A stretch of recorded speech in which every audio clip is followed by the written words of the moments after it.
everybody. It's Allie, and welcome to our Y&R Chat for Sunday, July 27th, 2025.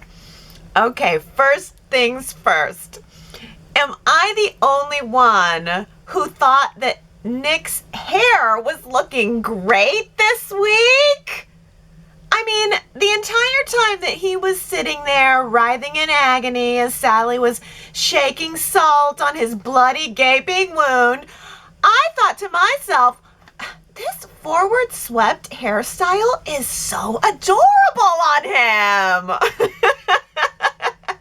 I mean, normally he slicks it back with pomade or whatever, gel. But this week it was, it was totally tousled forward in the fight. Like all the hair fell forward, swept into his face, and I realized, OMG, his hair is so curly and long. Why are we slicking it back? That's my main takeaway from this week. Why are we slicking that hair back when it's so cute, all tousled and curly? And I would like to start a petition to let Nick's hair be soft and long and curly again. I think we need to add this to our list of to-dos for when we get back to Genoa City after the crisis has passed, which is going to be soon, I'm sure. But for right now, it's looking bad. Nick might not make it, you guys.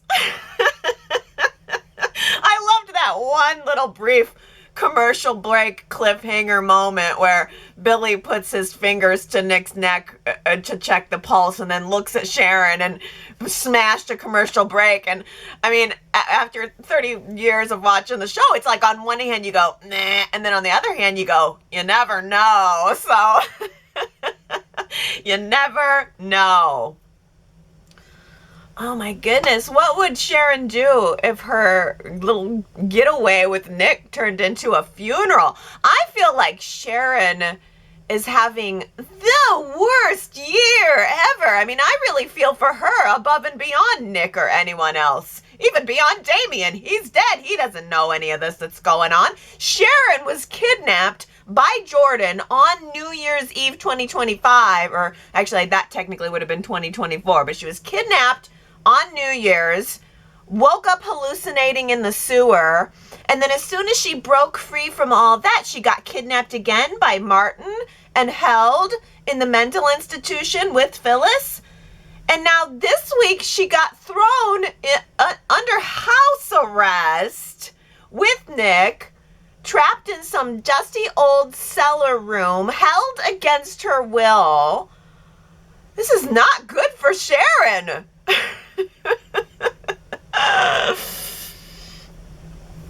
But at least she had Nick with her this time. She didn't just have Nick in her dreams. She didn't just have Sparkle Nick showing up as an angel.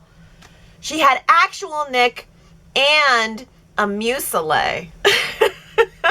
I learned something new this week. New vocabulary word. Mucilage. The little twisty McDoobob on the end of the champagne bottle. Who knew?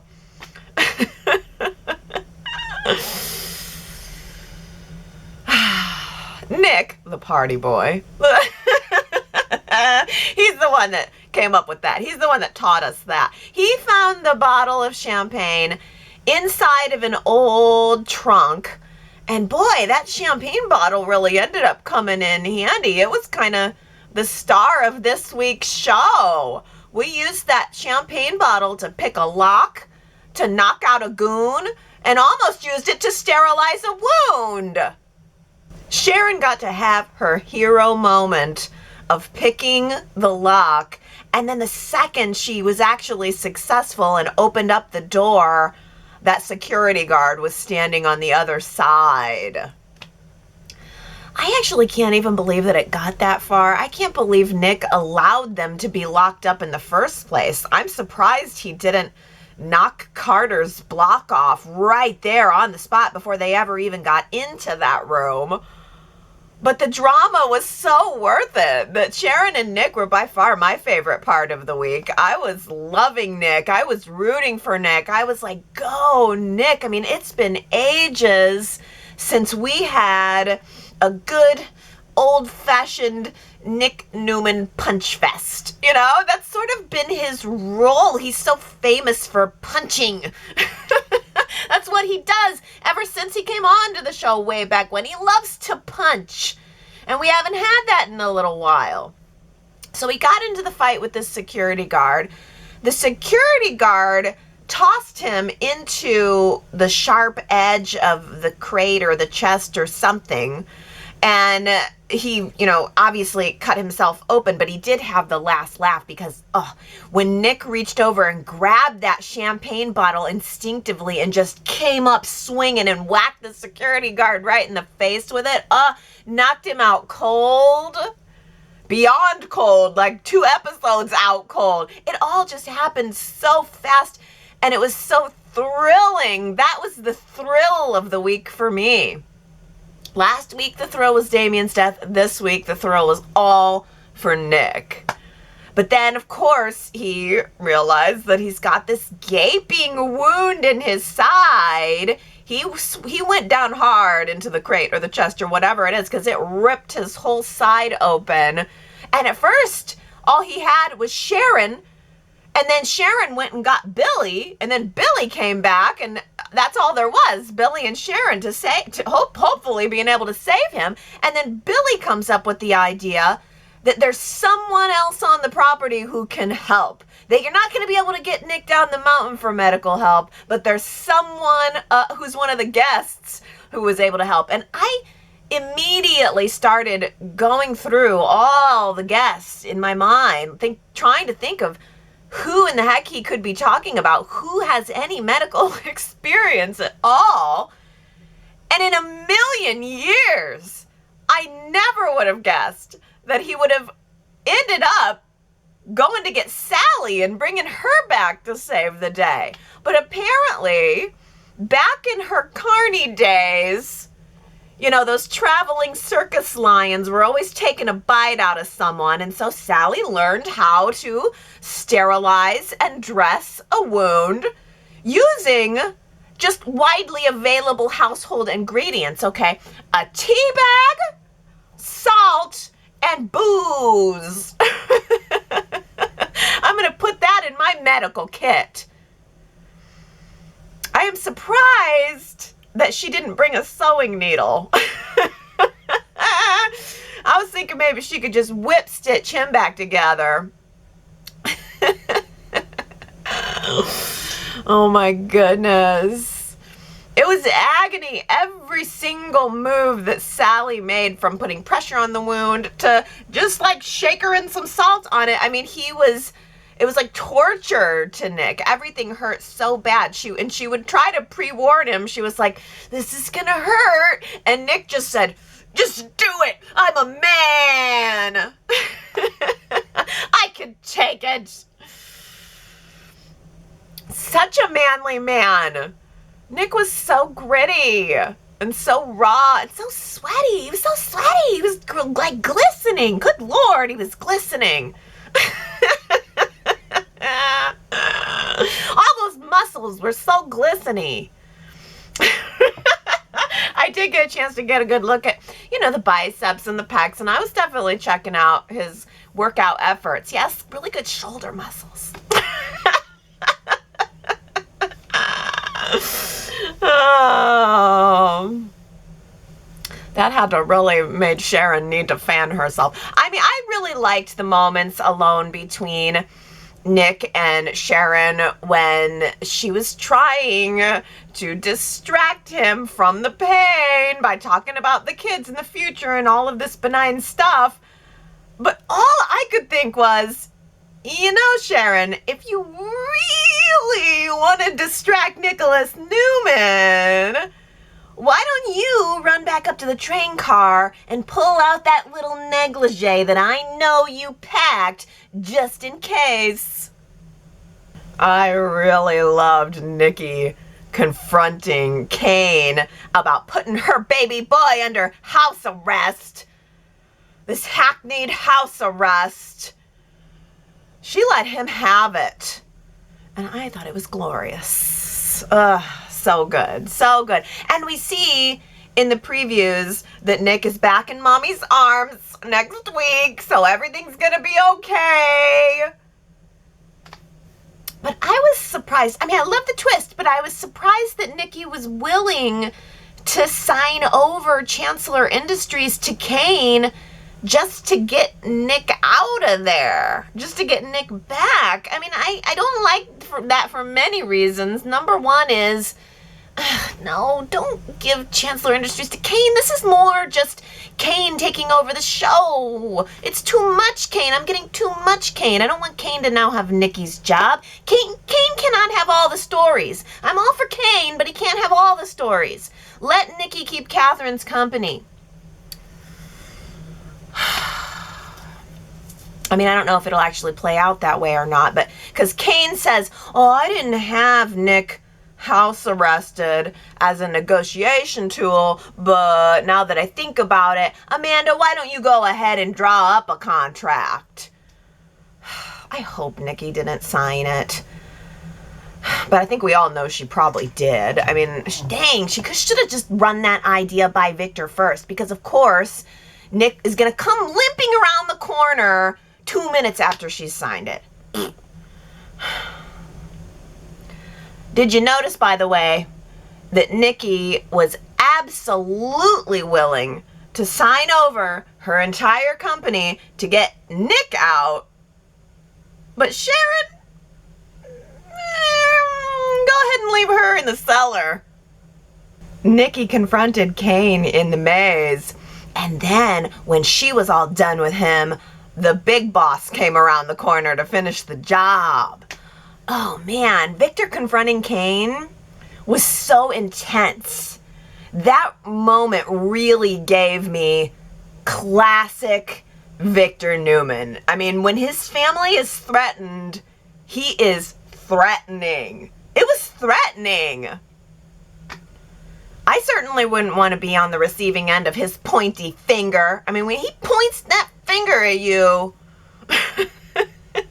you gotta look out.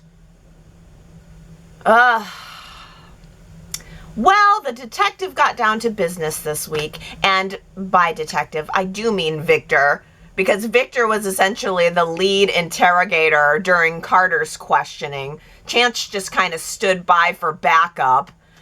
It was hilarious that Chance was even discussing the case with Victor in the first place, as if he were a fellow officer and not totally also a suspect. Victor just got a pass. Chance just deferred to Victor's expertise, his life expertise. If you've been around for 80 years, you qualify as an investigator. Once you reach 80, you get that badge. You get an honorary investigator badge. If you didn't know that, you'd have one. If you're 80, go to your local police officer's office, go to your local police station and ask them for your honorary badge, because I'm pretty sure that's how it worked. Because Victor just basically took the lead on the investigation, questioning Carter and tripping Carter up into a lie about the bloody dagger that ended up planted under Nick's sink. I thought it was hilarious that Victor called Carter a freak in like 10 different creative ways. He found 10 different creative ways to call Carter a freak. And then when Kane was questioning Carter privately in the maze, Carter called Victor the old man. Did you catch that? Didn't call him Victor, didn't call him Mr. Newman, called him the old man. I could have smacked him for that. That was his final mistake. It all started unraveling after that. Coincidence?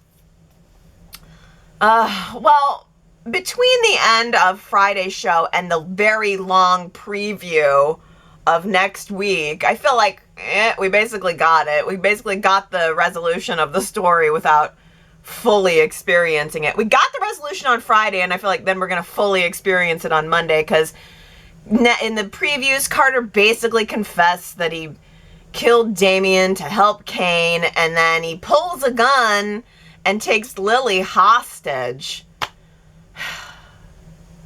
Who you want to guess saves Lily's life? You want to take a guess? Who do you think? It's kind of hard to stay mad at the guy who saves you from gunpoint.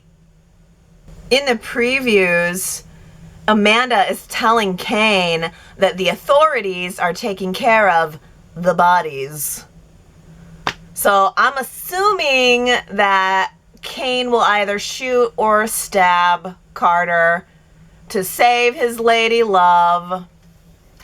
But I don't understand then how and why Carter spiked the liquor. Or maybe somebody else did, or maybe that had, I don't know, nothing to do with anything. I mean, because the liquor wouldn't have been intended for Damien. It would have been intended for Kane. So maybe Carter wanted Kane dead too? Maybe the whole "I did it for you" is just a cover story? I don't know, because the thing that keeps rattling in my mind is, while Nick and Sharon were under house arrest, they started digging around and found an old trunk. So inside the cellar, inside the trunk, they found a bunch of old photo albums and books and a vintage champagne, the notorious vintage champagne. And some of the photos, I think, were labeled De Leon family 1924. And so they deduced that these belongings were from whoever owned the estate prior to Kane, and that the estate must have previously been a vineyard. So because the champagne they had was called Chateau de Leon or something. So apparently they think Kane bought the place, bulldozed the vineyard, and then put in a maze on top of it. So I'm thinking, I don't know. I mean, Carter said Kane basically saved him from poverty. I don't know. Could Carter's last name be De Leon? Are we going to find out that he wanted vengeance for the fact that Kane bulldozed the vineyard, and maybe he was trying to set Kane up for murder, and the whole "I did it for you" thing is just his cover story? I don't know. But in the previews for next week, Kane is trashing his desk and, saying, is it a victory? Did I win? He's unhappy. Kane is unhappy.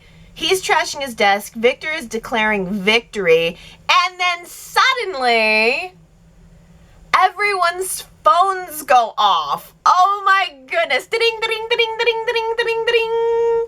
I have never been so happy to hear and see all of these phones dinging at once. That was such a very sensory, visceral moment. It's kind of like when your power goes out for a couple hours and you just get used to the quiet and the darkness, and then all of a sudden the power comes back and everything in your life just switches back on, like zzz. I was like, as soon as I heard all those phones, I felt like, oh, we're back. We're back online.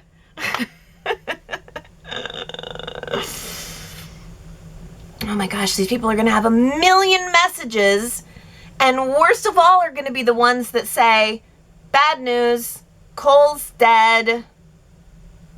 Ugh. So 1 death in Genoa City. Here's the death toll. 1 death in Genoa City, 2 deaths in Nice. And on that note, I believe our summer chateau adventure is drawing to a close. And I think it's only appropriate that we put a poll question on that. What do you guys think about this whole overall summer 2025 adventure in Nice? Is it an overall thumbs up or an overall thumbs down? How do you feel about the whole thing? I mean, there's many aspects of it. There were our sets, there were our costumes, there was the introduction of Kane coming back, the end of the mystery of who is Aristotle Dumas. And then, of course, there was Damien's death and the mystery around that. So try to take it all as the past month-long journey at the maze, ever since we got there, ever since we stepped foot on everything from the train up until the very last thing we saw on Friday's show. Do you give it an overall thumbs up or an overall thumbs down?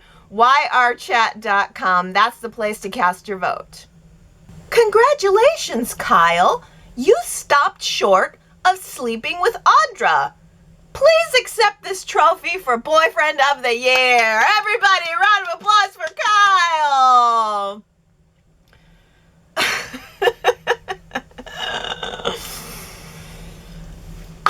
Does he seriously think that he just pulled off some kind of brilliant power play?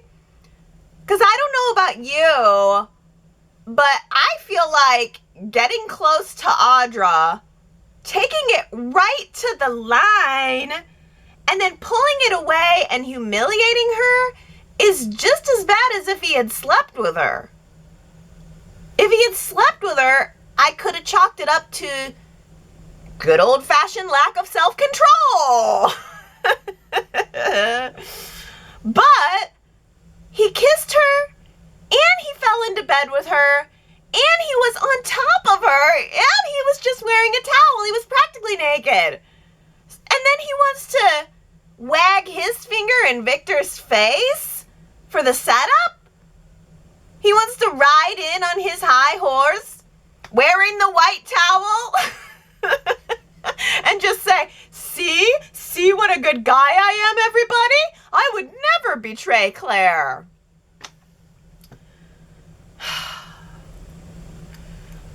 Can we take just a moment to picture Kyle riding in on a high horse wearing just the white towel?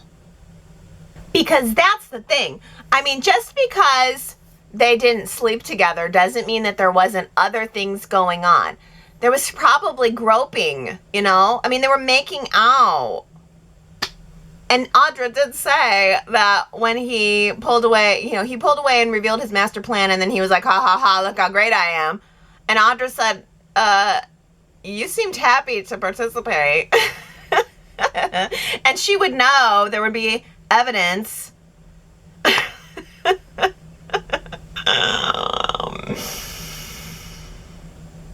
I mean, don't get me wrong. What Audra was doing was icky. It was totally icky.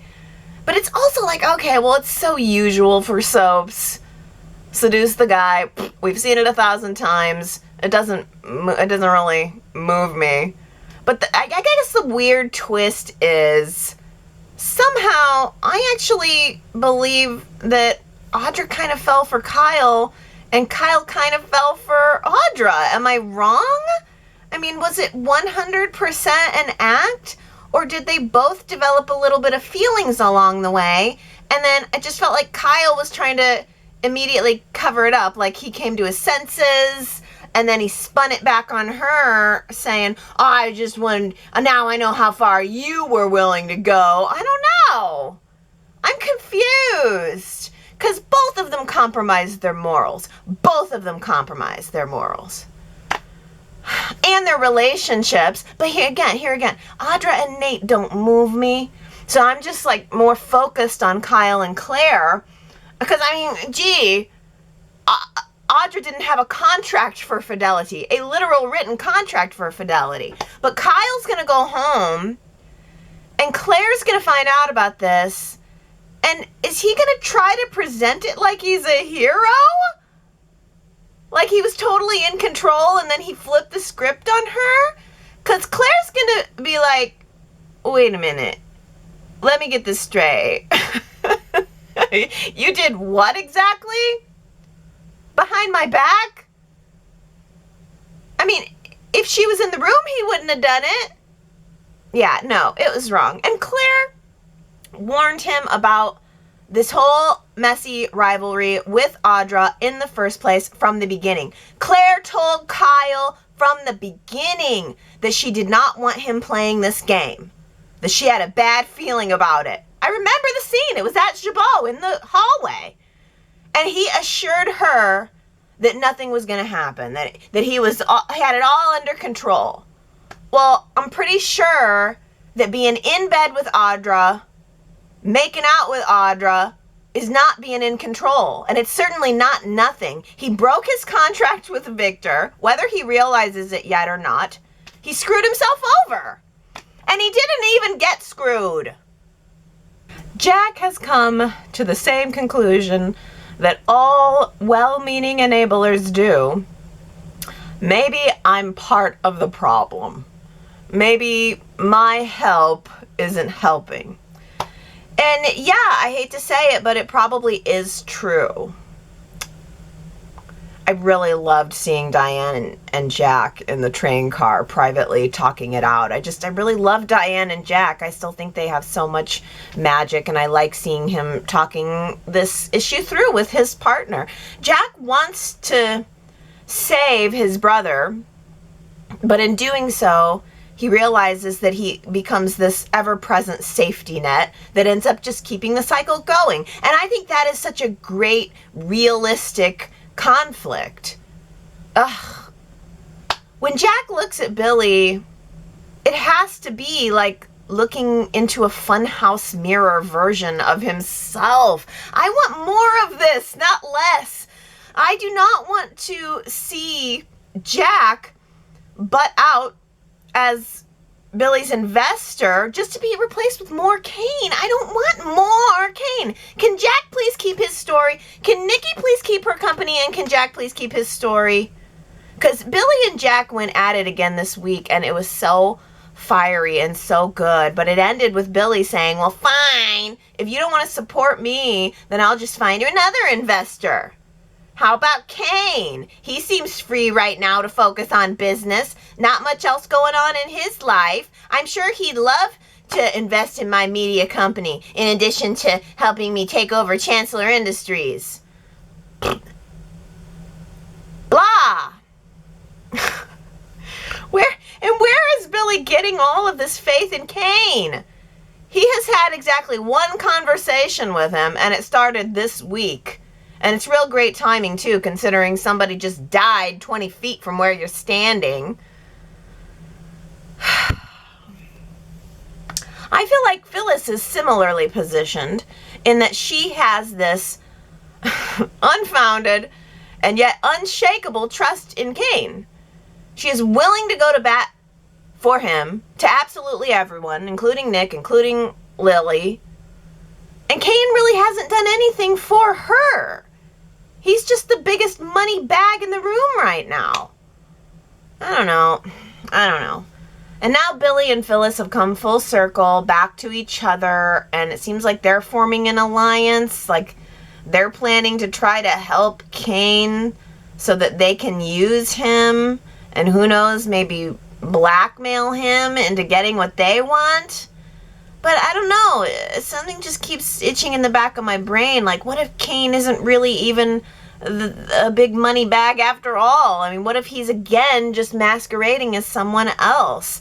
I mean, there's got to be some reason we were told about this De Leon family and this connection to Kane, or else why the mysterious trunk in the cellar? Character assassination and manufactured scandal and the seductive nature of power. Who said that? Quite a mouthful. Character assassination and manufactured scandal and the seductive nature of power. If you think you know who said that, you should go to yrchat.com and find out if you're right. I have 2 birthday shout-outs this week. Happy birthday to Marianne V, whose birthday is today. That's such a special, like, aligning of the stars that I get to say happy birthday to you on your birthday, Marianne V. Wonderful. Hope you have a wonderful day today. And Heather K, whose birthday is the 31st. So, boy, that's next week. You got a couple days to go, but hang in there. I know it's going to be a wonderful birthday for you, too. Beautiful, beautiful. Okay, well, let's read some comments. Because Naomi says, Jack is lamenting that Billy is getting heavy. He's tired of carrying the weight of keeping Billy from failure. His answer is in the question. Should I continue to help Billy even though he's a lost cause? Jack, you think helping Billy is futile? So read your own tea leaves and stop. Billy is a fully functioning man-child. He complains when people have no faith in him, yet he does not correct his course of action when people offer sound advice. Billy knows best in his show until it gets canceled. Jack, you should be the first to change channels. You've seen it before. Oh, Billy Knows Best is his show. Yeah. It's no longer Father Knows Best. It's Billy Knows Best. That's a really clever tie-in. I do remember that being part of his and Victoria's story arc or character arc or when they built that house. But Naomi, the real reason that this comment of yours has skyrocketed to the top of the comment list for the week was the fact that you labeled him a fully functioning man-child. Because I think that describes it quite perfectly. He's a fully functioning man-child. Diana says, I was happy when Kyle called out Audra saying that she was willing to go all the way with him to accomplish her goal. Having said that, Audra made the point that I was thinking. Kyle kissed Audra for a long while and laid on the bed with her wearing nothing but a towel. I don't think Claire would appreciate what Kyle was setting out to do. Kyle said he kissed her to see how far she was willing to go. He did get his answer, as it looked like Audra was gonna go all the way. I'm glad Kyle called her out on all of those things. Kyle makes a great argument, but on the flip side, Audra's right that Kyle really didn't have to go that far with her to prove his point. I'm sure Claire will be quite upset when she finds out. Kyle foolishly said he would never hurt Claire, and that statement is too broad. Kyle should have just said he would never cheat. Mind you, he did what he did when he made out with Audra, and even though his intentions were good, or were they? Is Audra right when she says Kyle found her irresistible? If I had to choose a side, though, I'd pick Kyle. I think he's being honest about why he did what he did. But, like, at what point did that take over? And I don't know the question either, Diana. It's like, I feel like they both got caught up in something very complicated, partially true, partially play, and partially true. Daisy says, to me, it doesn't really matter what Victor said or offered Kyle. The second Victor offered anything to Kyle, he should have said no thank you and immediately told Claire. And she likely would have either let it go and let Victor think what he wants or speak to him directly. Also, no one forced Kyle to watch Audra change or to watch her at all. Kyle may be lying to himself about what he really wants, and I don't think it's Claire. I think it's to one-up Victor, who he blames for his fallout with and stealing from his family, which is his responsibility alone. But once Claire discovers Kyle's secrecy and deceit, she may just end up breaking up with him. And if that happens, Kyle only has himself to blame. Oh, no doubt. I think Kyle and Claire are done after this. She is at least going to put him to the back of the line. Connie says, Kyle is definitely on to Audra, but Audra is also on to Kyle as well. She knows that he kissed her back, and he could not refuse that fact. I think they're both guilty of playing a deceitful game where no one wins. You know what, Connie? I think that's the correct answer. They're both guilty. Tony says, I thought it would have been more interesting if Audra had stopped the pursuit and told Kyle everything. He could have given her money for her company and in that way gotten the best of Victor. Ooh, Tony, that would have been really good if instead of going at it, in more ways than one, what if Kyle and Audra had teamed up against Victor? Oh, that would have been interesting.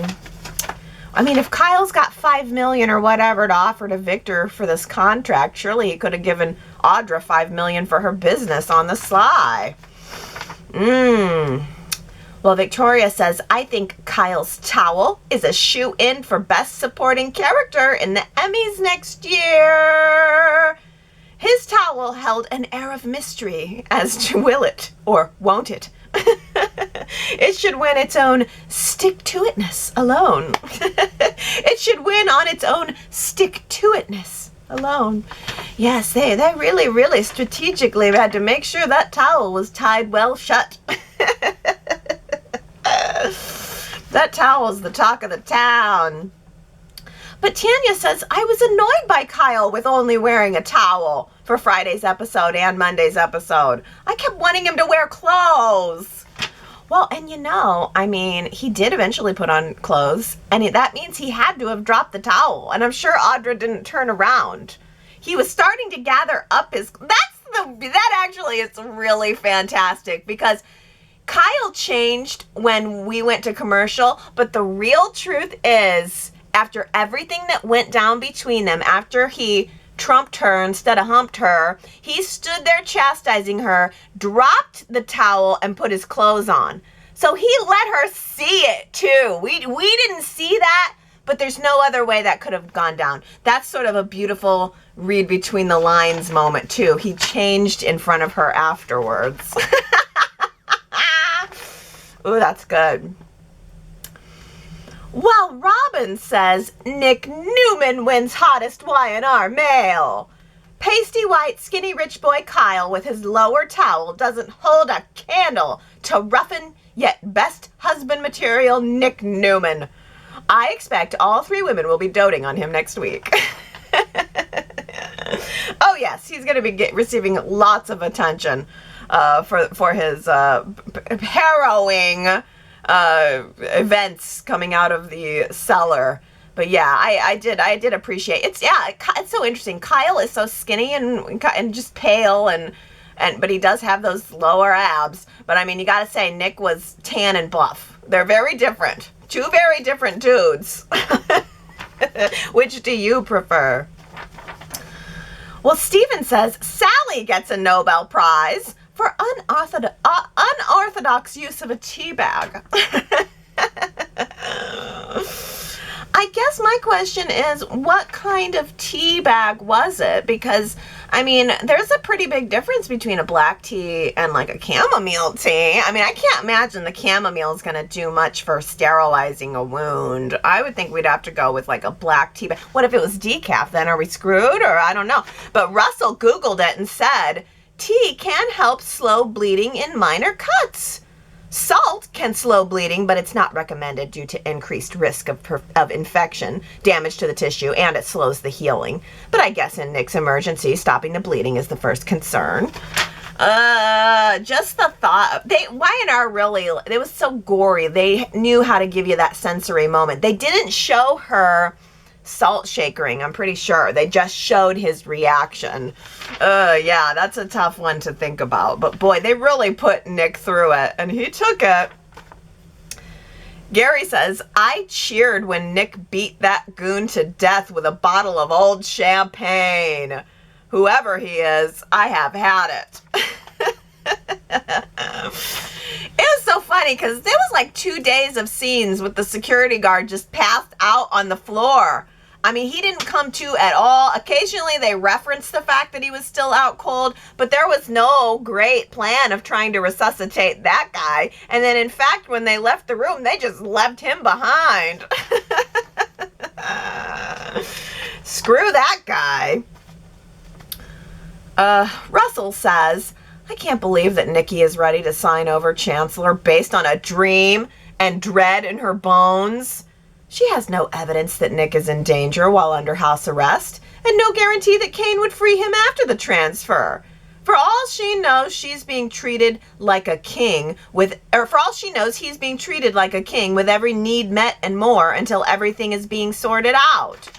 Yes, I totally agree. It was so foolish on Nikki's part, and I just can only hope that she didn't actually sign it, because we didn't see that, and I'm hoping against hope that she did not sign Chancellor over to Kane. Last week's poll question I asked you guys, was Kane involved in Damien's death? Overwhelmingly, the chatters say no. Daisy says, the butler did it. Or did he? No matter what, I think Kane is responsible for everything that's been going on, including Nick being injured. And I would not be surprised if he manipulated Carter into killing Damien. I don't think he's innocent at all. But I wonder if Kane is looking forlorn, maybe even pathetic, if it'll sway Lily into spending time with him, and perhaps even falling in love with him again. Oh, you better believe it. You better believe it. That's exactly what this is all set up to be. Oh, Sue W says, aye, is Amanda innocent in all of this? I wanted her to be the turncoat. Cool as a cucumber, whip smart Amanda is so yesterday. Okay, if I must let go of my cuckoo scenarios, I like the previously established Amanda just fine, and I'd be happy if she sticks around. Well, actually, Sue W., there was a moment when, after Carter got questioned, he came into the maze, and then Amanda came into the maze and was talking to him, and I honestly thought, ooh, is this where it's revealed that Amanda was actually Carter's boss, or she coaxed him into it, or are they going to have some kind of secret conversation that leads us to Amanda being in on it? Because I was starting to really be okay with the theory that Amanda did it as well. The butler did it is very predictable. I mean, we knew that. I mean, we said that last week or the week before. As soon as Damien died, it was like, well, Carter did it. So there just wasn't. There wasn't mystery there. That wasn't a major twist. The twist was the death, not the whodunit. And you're right, I was really sort of hoping upon hopes that it would be Amanda, because then I would have another shocking twist, and Carter doing it just wasn't that. Erica says, so funny to watch Phyllis coax Lily and Audra into taking a calming deep breath. Their begrudging cooperation and expressions were priceless. Usually Phyllis is the one causing anxiety, and now she's the calming force. Who knew? Yeah. Yes, ladies, let's just take a deep, calming breath. Meditations with Phyllis, the calmest person in Genoa City. Sue W. says, Crystal Khalil has been downright fantastic as the unlikable, insufferable Lily getting completely blindsided in Nice. Yeah, I agree, Sue W. I feel like Lily is exactly who she is supposed to be, and Crystal Khalil is playing it exactly as she is supposed to play it. It's kind of like Kyle, in a way. It's like, wow, the part is being played so well, even if it is insufferable, Oh, Sue W. also says, I've been pleased as of late that some of the Y&R recent actors' departures had apparently not been spoiled online. The ones who played Summer, Cole, Damien, part of what initially attracted me to soaps was the element of surprise. Nowadays, much of that is lost and hard to avoid even when trying. I don't jump ahead when reading books to see what happens later, nor do I want to know the end before I get there. And I feel the same about watching TV and movies. Yes! Me too. I don't like spoilers. I've never liked spoilers. I definitely prefer to have that moment of shock. There's something about that moment of surprise that's the payoff. That's the whole payoff. Why would you want to spoil that? So yeah, I was glad that nothing about Damien's death came out beforehand, because that was true. Just for the pure moment of shock, the second the knife hit him, I felt like we were all collective gasping. So yeah, I say down with spoilers. Oh, this is interesting from Robin. She says, Michelle Stafford has a side company selling and creating facial products. You can learn about it on her Instagram or buy it on Amazon. They're very good. I have several now and I love them. Facial cleanser, Scrubbalicious, and a couple more. Audra should pick them up for her Vibrante line.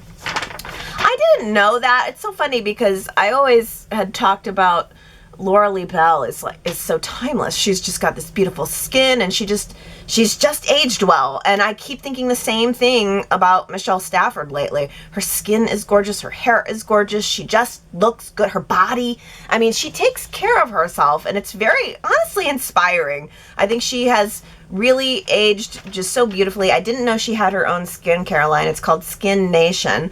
It's a little out of my price range, not gonna lie. But that's wonderful, you know, because I was thinking to myself, I wonder what she does. What exactly is the secret to looking like that?